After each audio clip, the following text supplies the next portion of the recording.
Well, thanks for having me here. Good to have you in Paris. We saw each other not so long ago in Brooklyn, but we've long been talking about having him come to Paris and talk about vinegar, which, like Grant mentioned, seems like it's a very particular subject, but one that really deserved being written about. So just, you're a photographer, you've worked on nearly 10 books, as Grant said. You've been nominated for a James Beard Award. And now you've come out with your own book, but I really wanted to know, how does one get into vinegar? It seems like obviously a very particular thing to develop a passion for, but was there a particular moment you can recall where you thought that there was an entire book waiting to be explored and written? Yes and no. I mean, there was a point where my palate changed forever, and that was 15 years ago, the kitchen in Boston. But the first time I made vinegar, and I think my deep interest was like how most people initially make it, accidentally. So I left a bottle of wine out and open and it acidified. I also had a party the Saturday after Thanksgiving, and we usually get a keg, make about 15 to 20 different kinds of pizza. And it was just a year that not many people drank too much, so we had a lot of beer left over. And I am from Brooklyn. And I had a barrel in my backyard, and it was of the days where cocktails aged in barrels was the trend, was the hip thing to do. I did not do that hip thing, and that barrel just sat in the backyard for a while, and I had a whole bunch of beer left over, so I said, I'm just going to put it in there and see what happens. 6 months later, I opened up that barrel, and it was the best beer vinegar I ever had in my life. I said, what the heck just happened? And how do I do that again? So 2-3 years of empirical data trying to make that happen again kind of led me to this journey. That was the impetus. That was all the collection of that data. And then I had logs, I had journals, I had so much information in my head and nowhere to go with it. And luckily, a publisher or a friend who is in the publishing industry said, you should write a book. I said, okay, well, how do I write a book? He's like, well, what do you want to explore? I'm like, the whole world. Let me go to France, Italy, Austria, Japan. And he's like, okay. And I thought it was a ruse. Like I thought, when someone said, oh yeah, you can do that. You can write a book specifically about vinegar and travel the world. I thought it was a joke. I guess it's not. And how much did you know about vinegar at the time? I mean, you had been experimenting, but did you have a working framework for the product and its diversity? Yeah, so I worked in kitchens for over a decade. I was a cook in Boston, then moved to New York. I was potentially trying to open a restaurant that never opened, had my oh shit moment and became a photographer. But at that time, there was this great magazine called Edible happening in Brooklyn, which explored local foodways and local cultures. So I got to extend this project I had started in college called The Back of the House, where I photographed chefs and kitchens and kind of that lifestyle. So I had this photojournalist approach to food. It wasn't necessarily a plate on the table, still lifes. It was about being mise en scene, being in real life and kind of taking away from that. So I think my interest in vinegar was that as well. I have a very inquisitive mind. My background, even before all the cooking and photography, is actually theoretical math. So it was analytical, it was logistics. So when I don't know something, it annoys me to no end, and I have to know as much as possible. So when vinegar happened accidentally, I had to figure it out, and it took me forever. I mean, it was really a frustrating thing. But let's go back to 15 years ago when I was a young cook in Boston. This woman by the name of Barbara Lynch has this fantastic restaurant called No. 9 Park. And she handed me this cap full of something in the middle of the service and said, take it. And she's one of these people when they say, take it, you listen to them. And I shot it back, and I didn't know what I had actually drank. But my palate definitely changed and has never kind of, it was that impetus that, changed and set the course for how I taste today. 15 years later, I found myself on the doorsteps of this man, Erwin Gegenbauer, in Vienna, who had actually made that vinegar. And I still think to this day he's quite possibly the best vinegar maker in this world. But 15 years, I had this one sip of acidity that kind of rung so true that there had to be something that I had to do about it. I just didn't know what it was, so I was stockpiling taste memories as well as information, and luckily it all came to a head and became a book. And the foreword was written by Daniel Boulud, who's a French chef who's made himself very well known in America, and he refers to your focus on vinegar as being a bit alien to the uninitiated. Not to himself, of course, he understands it quite intimately, but it seems you've touched on something that's rather integral to cooking, but few people, including most chefs, don't really realize to the degree that it is that important. Why is that? I think they realize how important it is. I just don't think they realize what it is. It's something that's been taken for granted because it's not as agricultural product as most other things in the kitchen, even though it is.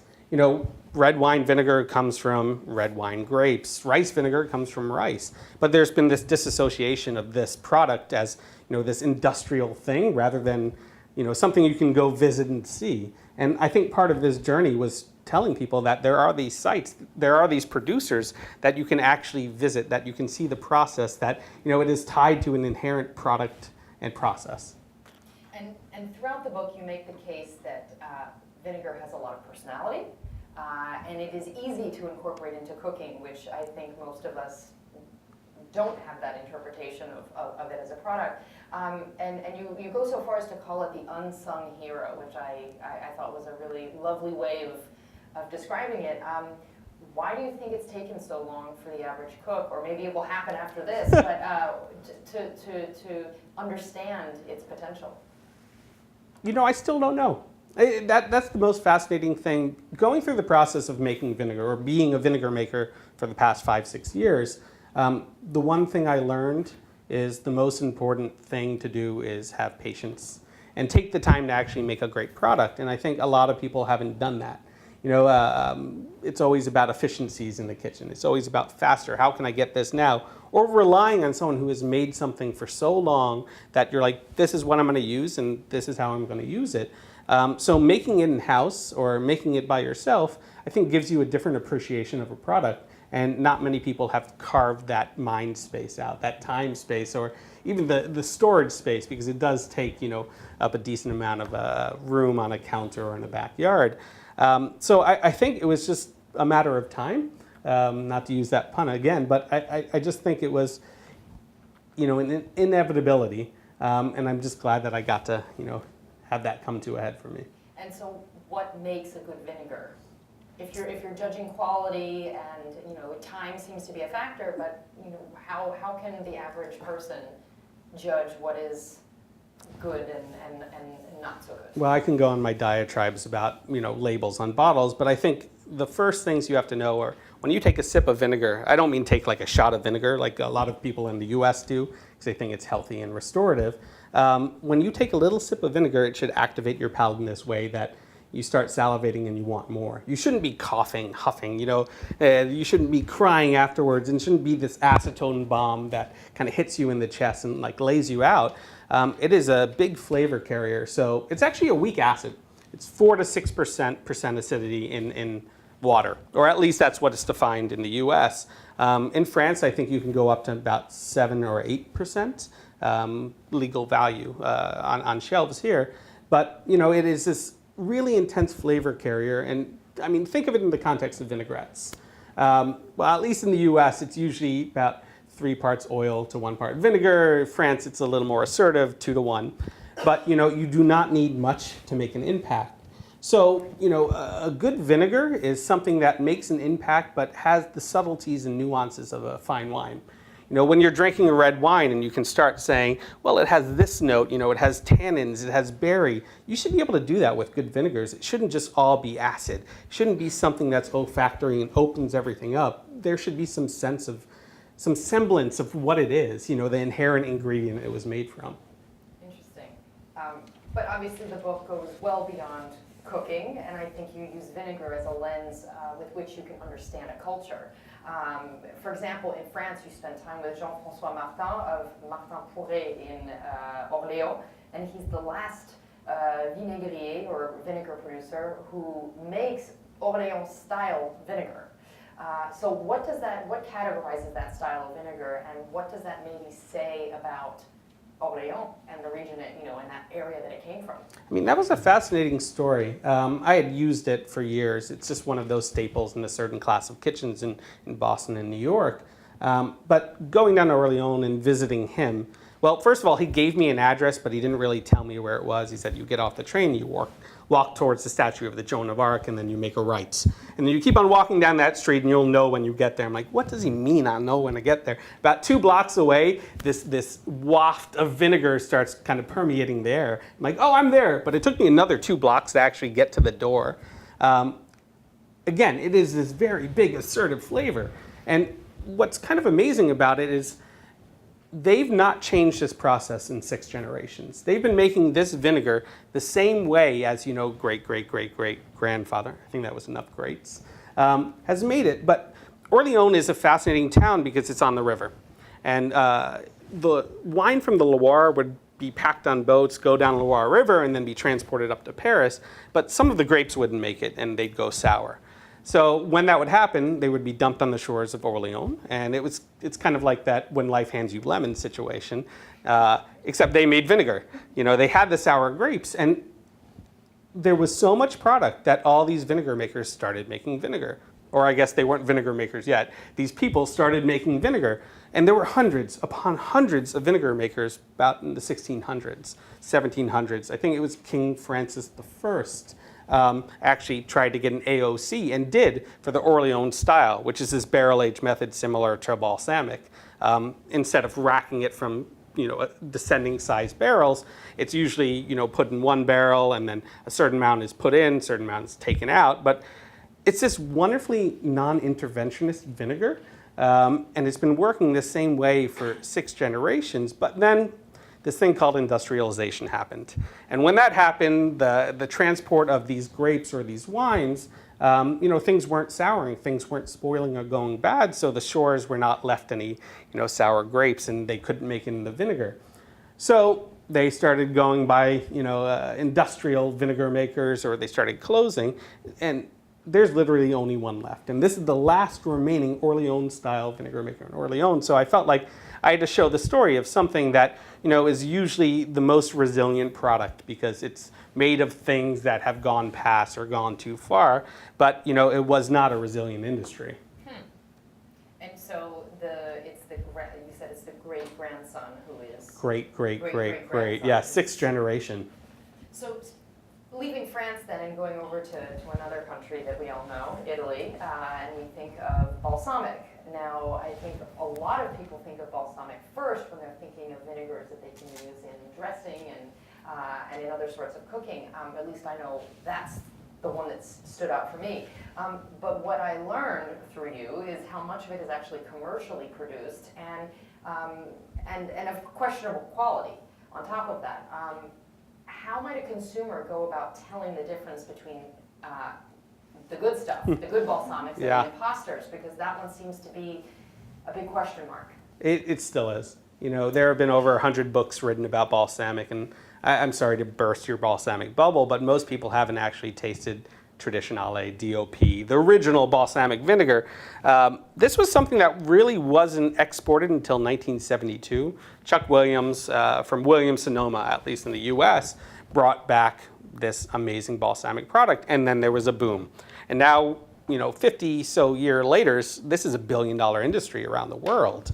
Even in Italy, outside of these 2 towns, Modena and Reggio Emilia, which are the only 2 towns that can actually make DOP Traditionale, most Italians didn't even know what it was because it was matriarchal. A mother would make it for their daughter when they were born, and they'd start this batteria, this series of barrels, to be given away as a dowry when they got married. So it was never supposed to be a commercial product. It was familiar. If you didn't have a daughter, you usually gave it away as a Christmas gift.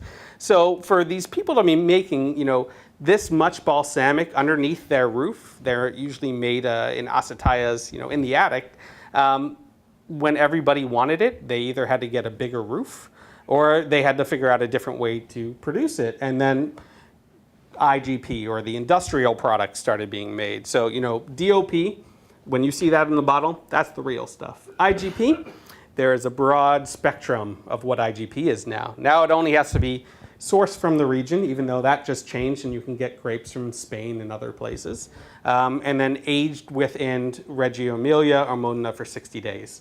So I actually was just in Emilia Romagna a couple months ago. I was trying to make Brooklyn's first balsamic vinegar, but because of climate, They picked all the grapes way too early, so I didn't get to do it this year. But really, all I would have had to do was make balsamic, which is cooking down the grape must to about 40%, aging it there for 60 days, and they could have shipped it to me in Brooklyn, and I could have done whatever I wanted there and sold it as an IGP balsamic. So that's just the tip of the iceberg on how confusing the labeling is of balsamic. But again, there have been hundreds and hundreds of books in the balsamic world. So it's kind of an extraneous one when we talk about vinegar. But the DOP bottles are quite expensive. Oh God, yes, So you can yes. usually tell by... Yeah, they're regulated too. They're only 100 milliliters because the consortium is the one that actually bottles them. And they range anywhere from about $125 to $300.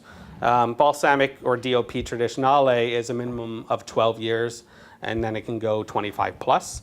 But if you think about it, you know, and usually it's about 100 liters make 1 liter. So it's not a huge yield, but if you're aging something for 12 years and you're attending to it and you have to, you know, use a certain amount of space to do that, the cost of making that product is exorbitant.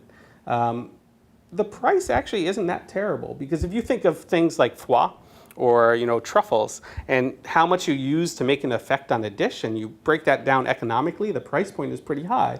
A drop of balsamic probably costs you about $1, but you don't need that many drops to make that big an impact in a dish. So even if you can't afford it, but you want to try it, you know, chip in with a couple friends, buy a bottle of DOP and kind of parse it out. I'm telling you, it's completely worth it.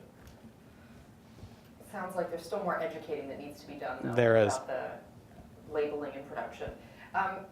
What are some of the things that you learned from the French producers in particular and the restaurateurs that you spoke with about using vinegar throughout a meal and not merely just as a garnish? Because I think there's this idea that vinegar can be used as a salad dressing and as a condiment, but I get, you look at the recipes that you include in the book and obviously it goes way beyond garnish. Oh yeah. Well, let's start with breakfast. One of my favorite bistros is Bistro Paul Bert. And I have multiple Bertrands in this book, and I always mispronounce his last name. But when I went there, it was actually breakfast time, and I said, oh, I really want to do your rabbit and mustard sauce recipe for this dish. I've had it before, and mustard has so much great vinegar and acidity to it, and I don't have a rabbit dish. He's like, first let me serve you some eggs. And the first thing he put in front of me was this fried egg with a spoonful of vinegar. I guess there's this dish in France where they fry an egg for children, and they drizzle a whole bunch of red wine vinegar on top. They call it like eggs a la assassine. And it looks like murdered eggs. And you know, there's a little chuckle, and the kids will eat their fried eggs because of that. But instead, Bertrand actually does it with white wine vinegar and mounts it with a whole bunch of butter and fresh herbs. And it's stunning. And I was thinking about, you know, like brunch in New York, and I know it's starting to infiltrate Paris as well. It's very fatty foods for, you know, the morning after a night of drinking, and you want to soak everything up. But it's so fatty, it needs to be cut through with a little bit of acidity, and this was like the greatest foil I've ever seen. And then the second dish he gave me was eggs and Moret. And it was just a bourguignon sauce. I had tasted that before, you know, when doing the beef dish. But it was a bourguignon sauce extended out with a little bit of red wine vinegar for brightness, and then eggs poached in that. So when you crack that runny yolk, it emulsifies into this gorgeous mixture. You dip a little toast in there as well. And it was a stunning example of how important acidity is for the beginning of a meal or beginning of a day. And often, you know, the kind of, you know, eggs and cheese and, you know, bacon-laden meals that happen in like American diners just don't do it for me anymore. And so take us beyond breakfast. Where, you know, for let's say dinner, where's vinegar coming in to the main dish? Well, obviously some salad dressings and vinaigrettes. You know, pickles. Let's talk about cornichons. You know, they're little cucumbers. And what's so special about those, other than the fact that they're only grown maybe July and August, and they're these bespoke little pieces of produce. But, you know, you're taking this very temporal thing and you throw it in the vinegar. And I never understood why you're taking such great produce and putting in such bad vinegar. You know, I see vinegar bottles or pickle bottles on the shelves, and the first thing I look isn't where they got, you know, that farm fresh produce from. What kind of vinegar are they using? And often it's things like white distilled or industrial white wine vinegars. And it just, you know, it's antithetical to what you're trying to preserve because it's so special.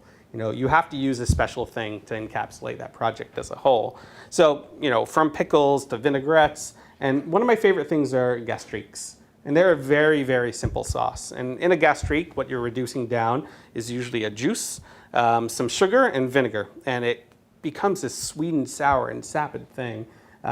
In the book, I made a duck l'orange kind of recipe, except it's not a full duck because I was cooking for myself and I didn't want to make a lot of full ducks while recipe testing, but made a really amazing orange gastrique that I can kind of ladle on top of a seared duck breast and kind of replicate the idea of duck l'orange. But there's so many sauces too. You know, you have béarnaise, beurre blanc. I mean, so many mother sauces are some kind of fat then cut with acid.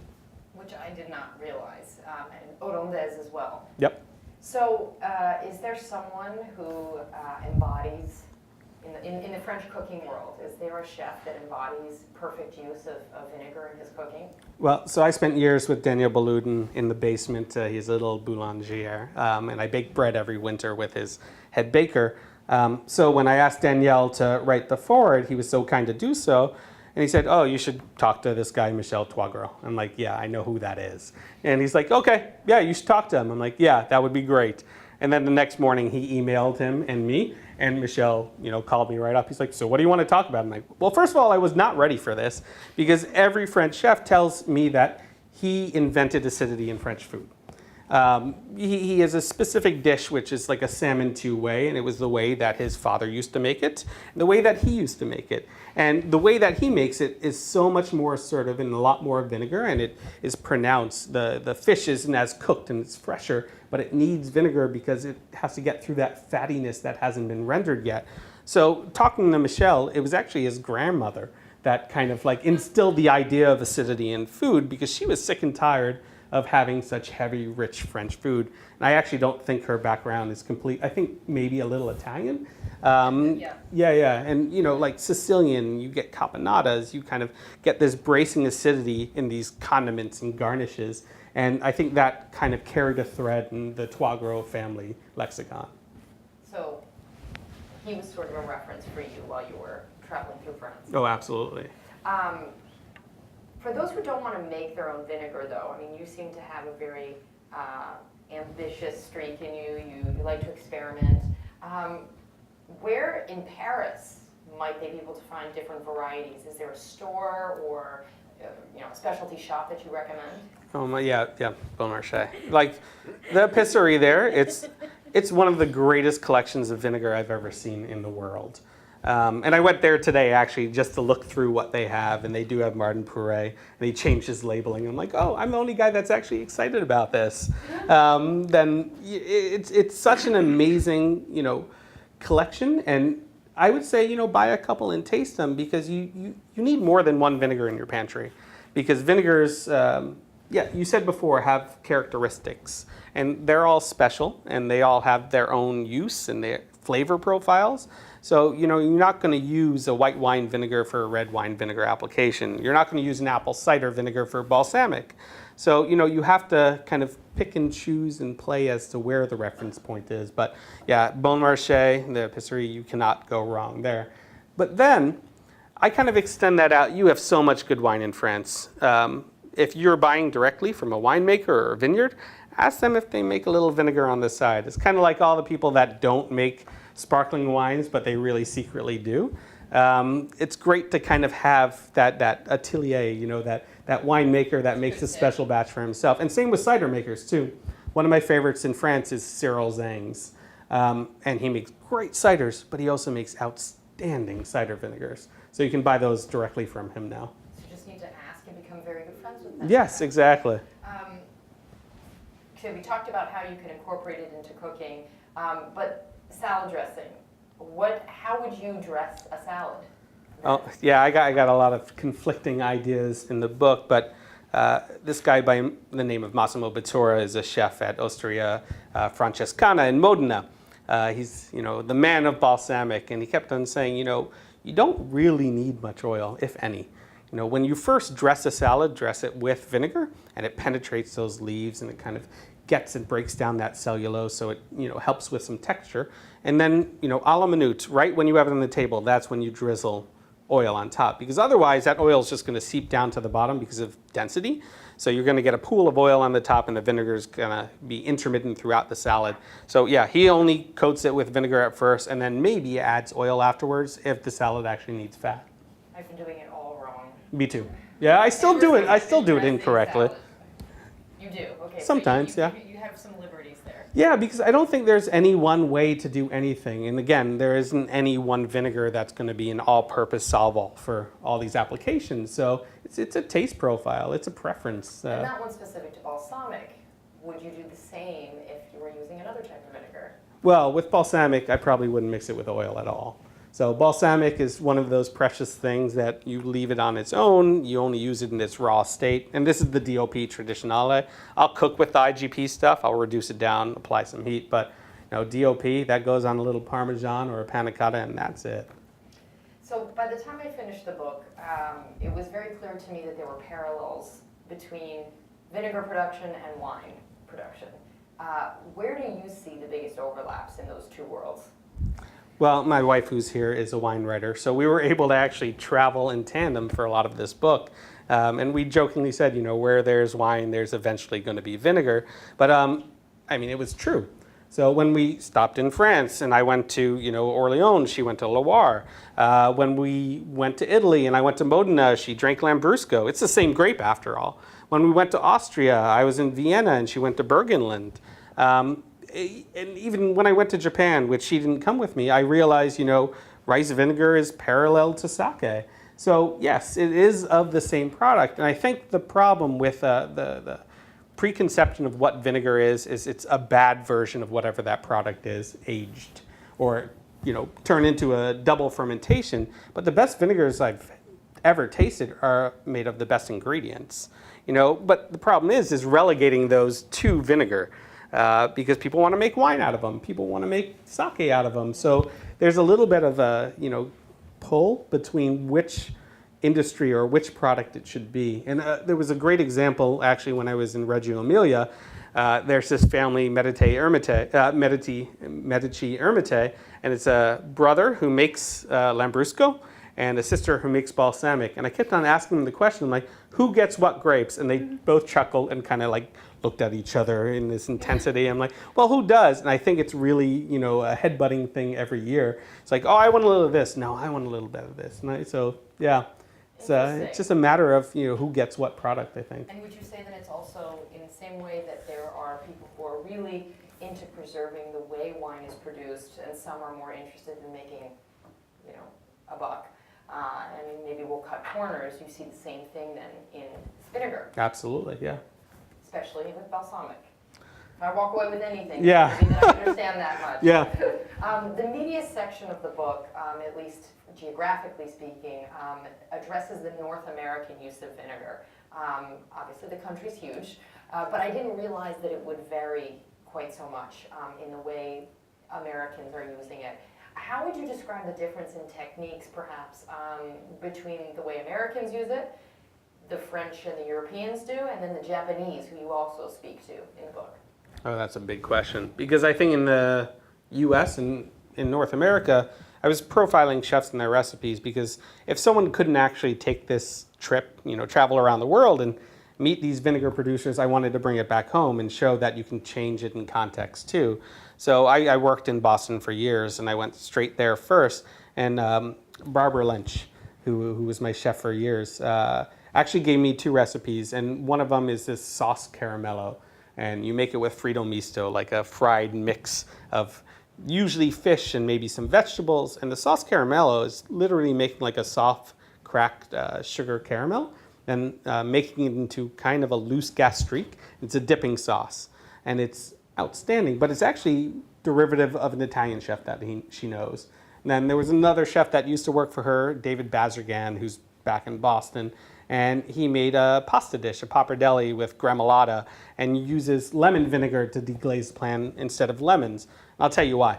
Because I've done a couple of experiments with lemons, and they do have great acidity, but they're inconsistent from one lemon to the next. When you buy a bottle of vinegar, it is a consistent thing throughout. So from recipe testing standpoint, it's outstanding, because you're going to get the same outcome every time. But if you juice a lemon one day and leave that juice out, it's going to be different on day 2. Or if you get a lemon from one source, 1 month and another source from another, it's going to be different. So that's more of like acid to taste, but like you can rely on vinegar and its consistency.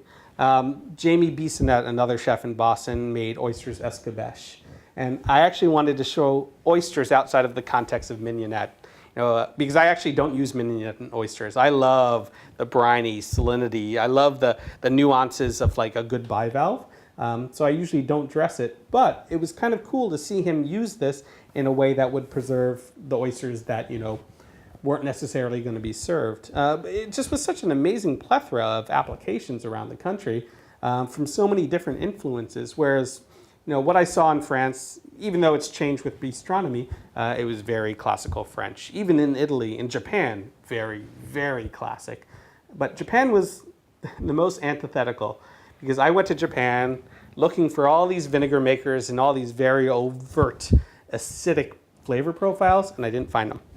What I found was vinegar was this amazing backbone, was this part of harmony and balance in sauces and marinades, because there was mirin, there was sugar, there was this and that, and there was always vinegar there to kind of round it out. But it was never something that was so in your face that it would make you hack and cough like taking a shot of vinegar. Fascinating. But you still speak earlier you spoke to the Austrian producer as being sort of your holy grail of vinegar producers. Even after all of these travels, you would still go back to that one. Yeah, I mean, he was my first. I mean, I hate to put it in that context, but he changed the context of my palate. And having that, but it's also the way he makes it. There's this singularity about his vinegars.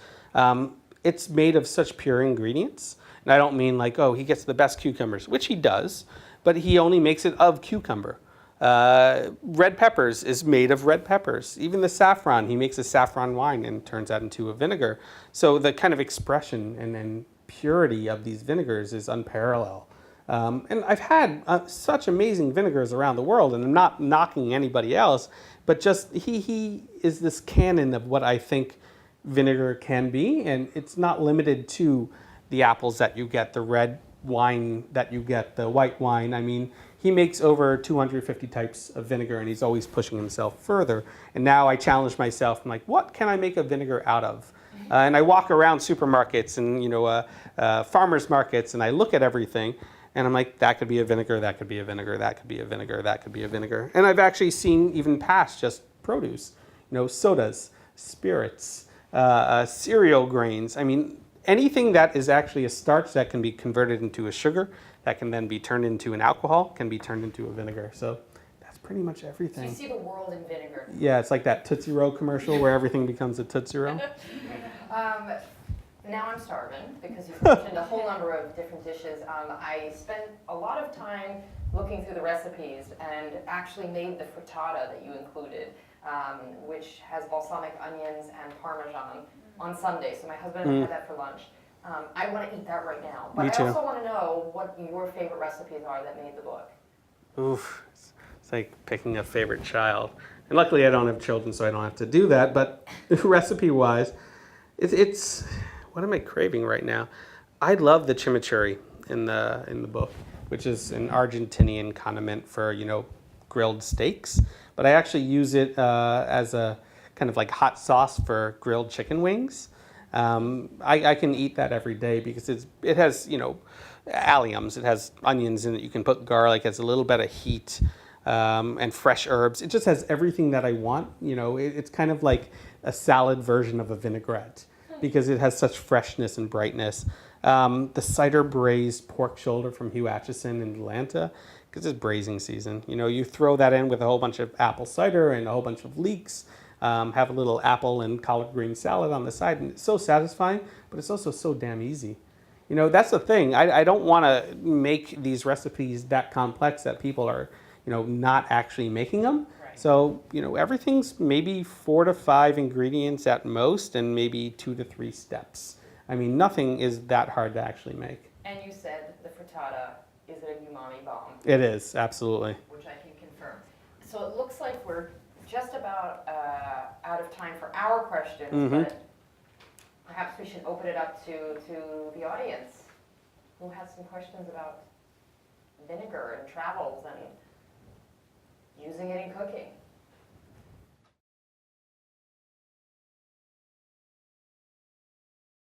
I do realize I came to Paris for Thanksgiving to avoid all that, because I actually think Thanksgiving is one of those holidays that it's just so like monotone that you don't get that. Like cranberries are tart and they have some tannin to them. And I mean, you can make a very simple cranberry vinegar by taking a white wine vinegar base and infusing it with cranberries, and it becomes a little more lush. It's obviously red because of that color. And use that in a little bit of cranberry sauce too. I mean, that brightens it up. Turkey-wise, I know a lot of people kind of stuff it with, onions and citrus. That kind of works. When you stuff it, it kind of drips out into a gravy. But yeah, just fortify your gravy with a little bit of vinegar, and almost think of it like making, deglazing a pan sauce. So you're going to deglaze it, pick up all that fond, all that browning from the bottom of the pan, and it's just going to be that much better emulsified a sauce. I can't help you with your stuffing because I still don't get it. I don't understand. I mean, it's just a ton of bread with a ton of stuff. I'd rather have a nice piece of bread and some good butter and have my day with that. But what's really nice is actually vinegar and cocktails. And I have a handful of them in the book. And there's this one, actually, it's called a Posca Sour, based off of the Greek Posca drink that they used to have in the Forum. What's funny about that is I think they initially thought they were drinking wine, and then they were actually drinking vinegar, because when they made wine then, it didn't last for that long because it wasn't held in refrigerators, so it would turn to vinegar very quickly. And they'd water it down, put a whole bunch of herbs, so I kind of made a cocktail riff on that, and I actually think that goes really good with poultry.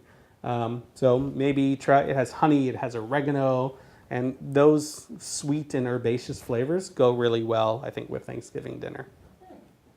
But no, I'm not doing Thanksgiving. We're going to Beaujolais tomorrow just to avoid this whole thing.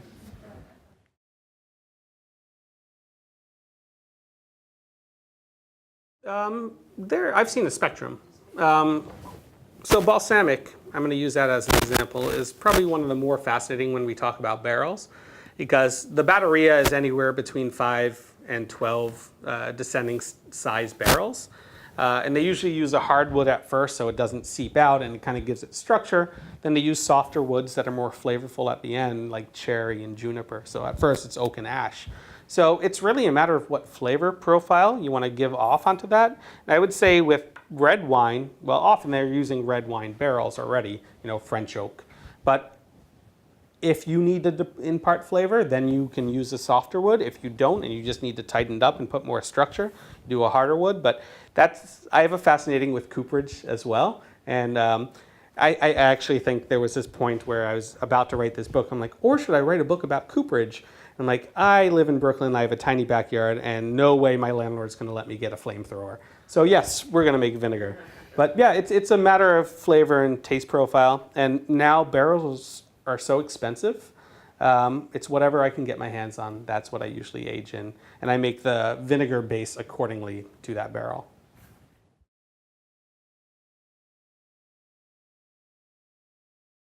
They didn't let me actually call the chapter Mothers Are Bullshit, but that's how I feel about it. I mean vinegar mothers. I don't mean mothers in general. But it is something, it's a great story. It's kind of like sourdough starters. It's a great story. It's not necessary to make a vinegar. It is an indicator. It shows you that something's happening, something's working. It actually hyper accelerates a process that doesn't need to be sped up. And because of that, sometimes you're stripping out all those nuances and aroma. So when I actually see mothers on top, I know that it's working. And it doesn't have to have a mother to actually turn from alcohol to vinegar, but I take them out because it's unnecessary. And if anything, if it grows too far to the sides, it can suffocate all the solution underneath, and then it starts getting bad yeast and indole flavors. So yeah, it can be this thing that they call a helicopter mother. I just learned that term, where it's like doing too much and suffocating, what's trying to survive underneath them.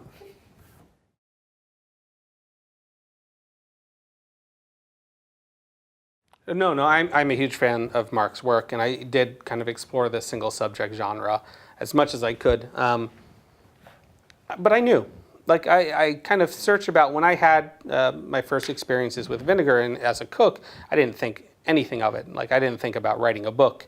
I've kind of always kept journals of what I cook and how I cook. But when I first started making vinegar, I was obsessed in this way that I had never been obsessed with anything before, other than the Red Sox, but that's another story. Sorry if there are any Yankee fans here. But it got to a point where it wasn't just about making a product. When I started researching it and kind of talking to makers, there was something there was something economic, there was something cultural there. And yes, that's what's so great about Mark's books. And if you haven't read Mark Holansky's books, Cod, Salt, they're, the Big Oyster, they're fantastic microcosms of the zeitgeist of something. I feel like you've done the same thing with the New Paris too, that there is so much more than that single entity that you're writing about. It's just a lens for everything else. And once I started realizing how big a lens it was, then I knew it was time to write a book about it. Because I didn't want to be this weird autodidact, sitting in my backyard in Brooklyn making vinegar, having never traveled the world or seen it in its context. So I needed that, not just for credibility, but for myself to understand why it's so important.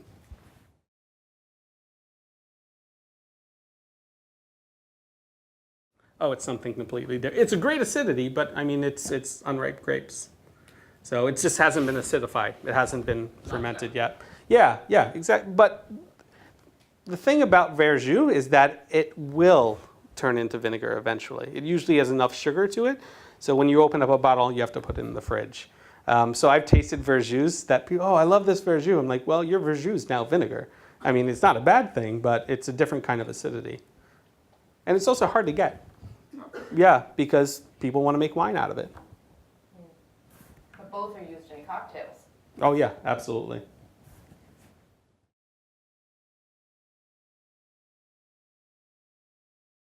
It's a great question. I've only been around on this earth for 37 years, so I'm seeing how long it can actually last. And I've tasted vinegars hundreds of years old.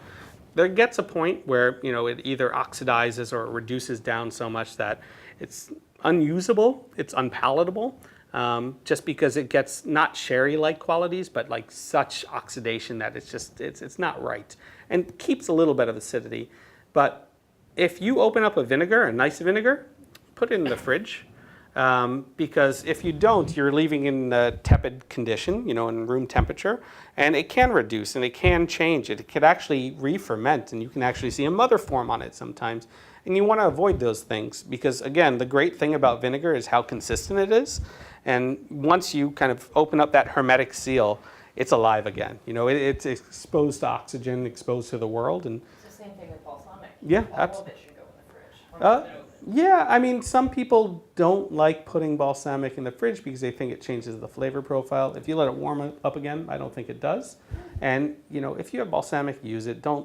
I know it's been aged for 12 to 25 plus years, but it shouldn't take you that long to use it too. It's a product that when you get it, it's ready, and use it when it's ready.